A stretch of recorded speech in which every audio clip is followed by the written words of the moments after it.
Hello, I'm Laura Copley-Smith and I'm with Fiona Adams today, and we are doing our series on women and money. And today we're going to talk about overgiving and overcaring and how that impacts your relationship with yourself and your money.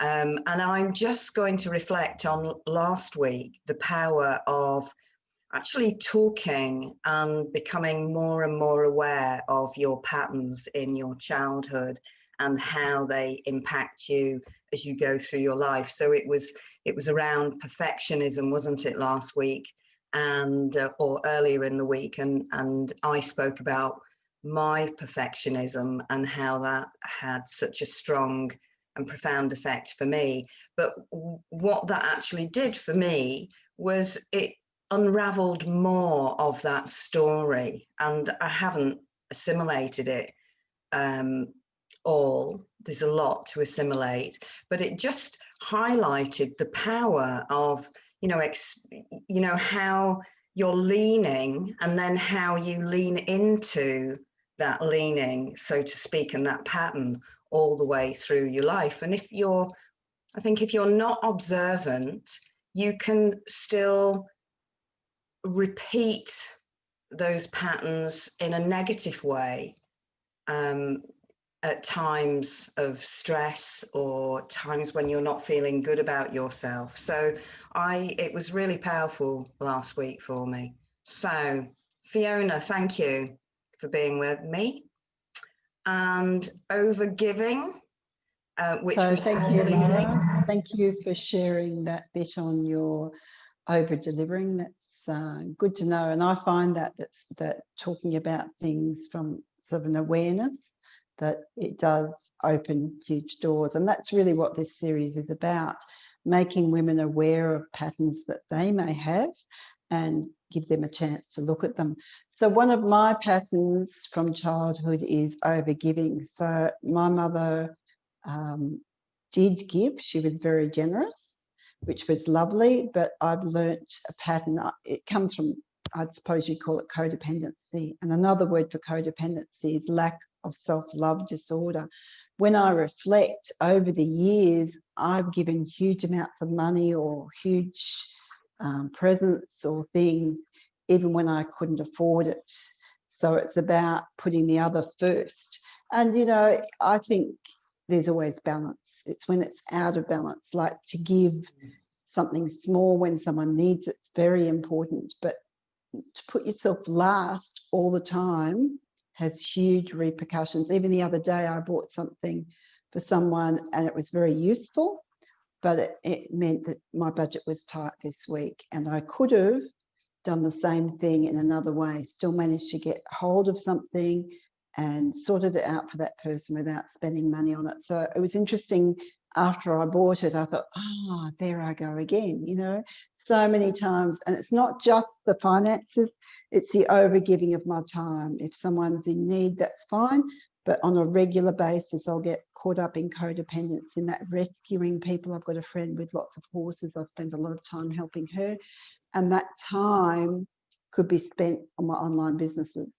So it's like bringing that energy back into me, regrounding me, and noticing when it's useful to do that little bit of giving and when I'm just totally losing myself in giving. And it's got huge repercussions from the financial side, even splitting up. I've had a few partners, and I know in one case in particular, I just walked out with nothing. And I can see now that's had huge repercussions on my financial well-being, because I thought I was being nice. But in actual fact, there was nothing wrong with me asking for what, I had contributed. So I can see that pattern again and again and again. And I don't know that my mother did it to the extent I've done, because my mother and my father stayed together. She probably did it in smaller ways, and she'd always give gifts to me. But I see the giving as a representation of love. But I'm sure that I can just love people without making myself broke. it sort of reflects, it does tie in with, you know, the dynamic of like the perfectionism. You can go into exhaustion. So as I'm hearing you, I'm thinking, you know, you all that energy out to others, and then you've actually got no energy for yourself, which all, again, as we've said before, you know, does come back and connect to that self-love and nurturing. Is that what you see? I see that exhaustion, time, lack of focus on what I need to do for my online businesses, because I get distracted by helping people. I've been working on that lack of focus for a few years, but I didn't really look at the overgiving. I was talking to someone else that's in the online business that we're in, and she was saying, well, you know, I want to get myself financially stable in this business first before I help people. And I noticed already I've helped a couple of people in that business, and it's like, and it's made it tougher for me financially. It's like, yeah, she's got it right. She's got the right balance. Help herself first, get herself sorted out, and then she can reach out and help people with it financially. So yeah, it sort of almost comes as a shock when someone does that, where that is actually the more balanced way of doing things. It's like they talk about putting the oxygen mask on first, and then, you know, giving someone else. And it really is a great analogy, and it's something I have to keep in my mind all the time. I just automatically go for giving, helping, whatever, you know. So it's a huge unconscious habit, but talking about it and thinking about it and focusing on it now brings awareness. Like even after I bought the thing the other day, I didn't get it, and then the next day it's like, oh, I did it again. You know, that problem could have been solved in another way. And part of reaching out for help with other people. So if this issue needs sorting out, I could reach out to other resources and get that issue sorted out without having to spend a lot of money on other people. It's more the awareness. It's very, very important. And I think the deeper the awareness goes, you begin to get to a point where you see what's happening as it's happening, and then later you see what's potentially going to happen. And so you can, you know, make that choice before it happens. Because I agree. And I am starting to say no more often. You know, the people that I used to get caught up with in their various dramas and issues, I'm now starting to say no more often, because my focus is becoming more on me and what I need to do to get myself financially secure. And that, to me, is a priority now. Whereas before, being loved, pleasing other people was more of a priority, but I see that that is just chasing my tail, because people could love me as much as, you know, millions of people could love me because I run around after them, but it's not going to help me be financially secure. And it's just very, very stressful if you're in a financial hole. And so the over-giving, you know, that always giving out your own energy to receive kind of a form of acknowledgement and love from others. And so the power of going inside and acknowledging your demons and becoming more aware is an acknowledgement of self and a self-loving act, isn't it, really? So then when you acknowledge the self, you can make those steps to provide for yourself, because you have that deeper level of respect for self, if that makes sense. Exactly. So it's the opposite of what they call lack of self-love disorder. It's turning it around and saying, I love myself enough to give myself enough money so I can pay my bills and not stress out about where my next payment's coming. It's, so to some people it makes common sense and they automatically behave that way, but I have seen a lot of women do the same sort of behaviours that I do.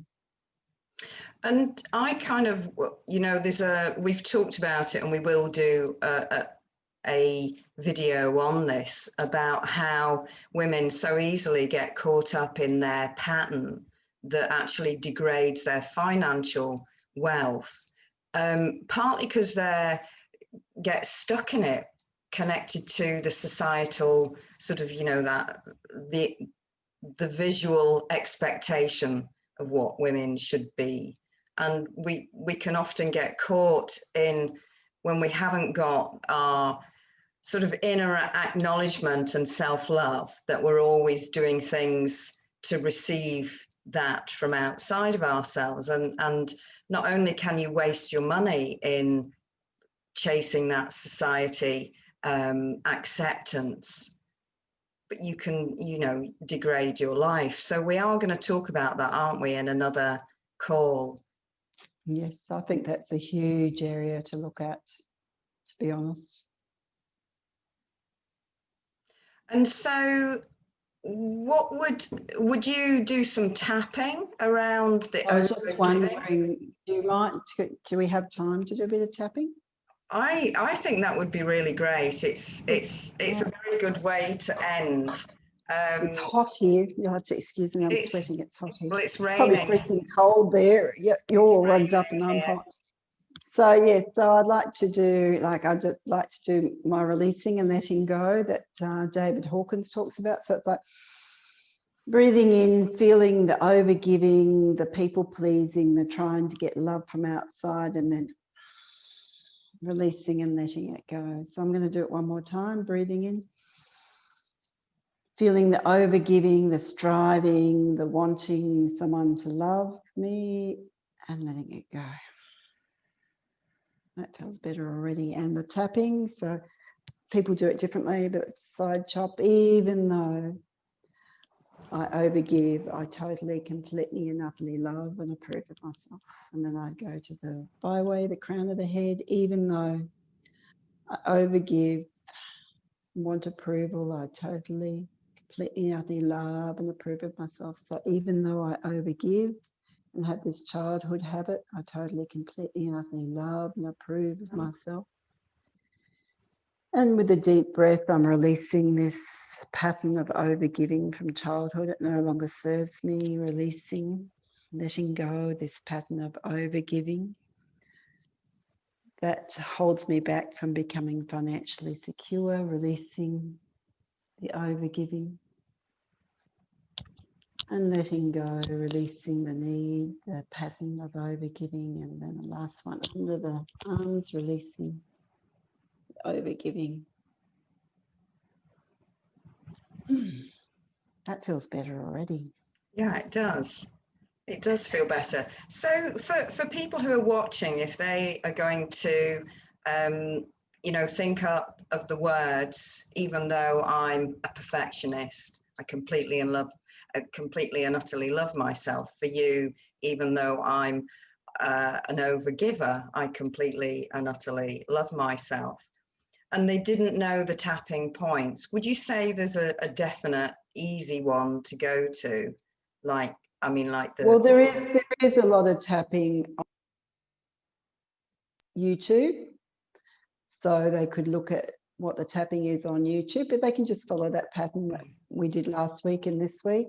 And if they're following our videos, they'll see it quite a few times. But you can be very solid with the language at first and, you know, feel the structure and then go outside of the structure. It's working on acupuncture meridian and it seems to shift patterns quite well. So the idea would be to feel, you know, between 0 and 10, how high were you feeling? Well, before that, I was feeling quite high, maybe 7 or 8. Now I'm probably feeling a 5, so I could do another round till I get down to a 1, 2, or 3. And then if I notice myself getting back in the pattern, I can redo the tapping and redo the breathing. And it just helps, it seems to help to shift things quite amazingly, really.